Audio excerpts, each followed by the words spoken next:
Hello and welcome. Usually this is Fairy Tale Friday, but today I decided it was time to take a trip because I've had enough of families making bad choices, people doing nasty things to each other, and I'm not talking about the Grimm's fairy tales. So I have my Canada is like no otter shirt on. And we're going to visit a book that is older than most of my viewers. This is one of my books from childhood, and yes, that makes it 55 plus years old. This is The Kittens' Voyage. It's a tiny elf library book, and as you can see, it's indeed a tiny book. This was written by Barbara Young. The pictures are by Marjorie Cooper. This was published in 1968. I'm willing to bet there are a number of people who wouldn't be able to tell me the year because it's in Roman numerals, something that a number of people are no longer able to read. This book is special for so many reasons, not just because it ties in with my love of astronomy and, of course, my love of cats. I know I read this book numerous times as a kid. I love the artwork that's part of the story. I also had planned to start my channel first with this book, but as I tried to find it, I ended up thinking I must have unhauled it, thinking, maybe there's a kid out there somewhere who would enjoy reading it. And it was a couple of years until we finally found it. And both my husband and I had looked through pretty much everywhere we thought was possible to find it. And before finding it, I had looked into getting a copy. And it turns out this little book would now cost $40, which just blows my mind considering how tiny it is. Having my actual copy is priceless. I mean, there is no replacing it. Yes, I do have my name on the front of it. So yes, Noah, I have been writing in books for a very long time. On to the story. Captain Tom Kitten and Samantha Kitten and Bouncy and Buster, the two little kittens, all lived in Catville Cove. And the illustrations in this are just beautiful.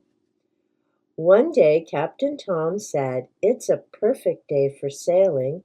Let's go and visit the King and Queen." "I'll pack a good lunch," said Samantha. "Can we go fishing?" asked Bouncy and Buster. They had new fishing poles. No, I never went fishing. But I did go out on a boat once. Captain Tom pulled the boat up so they could all get in. Then away they sailed across the bright blue waves. They sailed and sailed. At last they saw a long way off a beautiful green island with waving palm trees. "This is where the King and Queen live," said Captain Tom. "Hooray!" cried Bouncy and Buster. "Remember your manners," said Samantha. They found the king sitting under a palm tree. He was wearing a pink shell for a crown. "Good morning, your majesty," said Captain Tom politely. "Good morning," said the king. "Welcome to my island." So he's got his gorgeous shell there. "What lovely flowers," said Samantha, gazing about. Half a dozen pretty kittens came out from the palm trees and smiled at her. "Please stay with us," they said. "We like you." Sounds like my feral cats out back. They just suddenly show up. Now, mind you, Lily's the one who comes up close. And this is one of my favorite illustrations in the book. And then they saw Queen Kitty.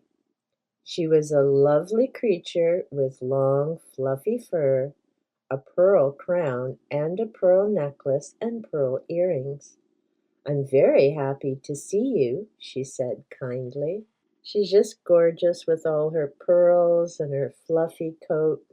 And yes, this was before I had a cat. We had dogs on the farm. "Now," said the king, "come with me and we'll have a royal picnic." It was a delicious feast with a big platter of fresh fish and coconut milk to drink. She's such a cute story and such amazing illustrations. After the picnic, Bouncy and Buster wanted to go swimming. Most cats don't, but this group does. They dove way, way down in the sea. At the bottom, they found a bed of oyster shells with big pearls in them. They filled their paws with as many as they could hold. Guess they were good at holding their breath. There's only a few humans who can do that kind of diving. "You may keep the pearls to remember us by," said Queen Kitty. They're all excited to have the shiny pearls. "Thank you, Your Majesty," said Captain Tom, "and now we must sail back home." So they said goodbye to the king and queen and waved to the parrots in the palm trees. Then they sailed away in the starlight. I think that's one of my favorite pictures. I enjoy the picture of the queen as well, but just imagining being out in a beautiful star-filled sky, maybe standing on dry land though. I'm not much of a out on the water person. Let me know down below if you enjoy being out on the water. The next day they were back at Catville Cove. "I'm glad we saw the king and queen," said Samantha, "but I'm glad to be home again too." I think most people say that at the end of a vacation. "And so are we," said Captain Tom and Bouncy and Buster. So they've had their adventure and back home. And the pretty fish.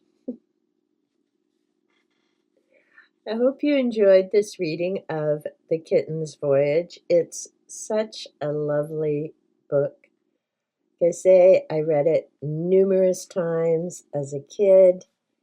I loved the pictures. It was just a fun story.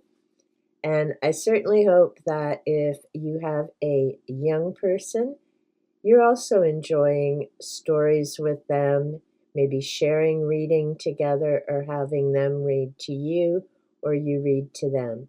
It really does make a difference and it, of course, encourages them to keep reading. Until next time, be well, be safe, and big hugs.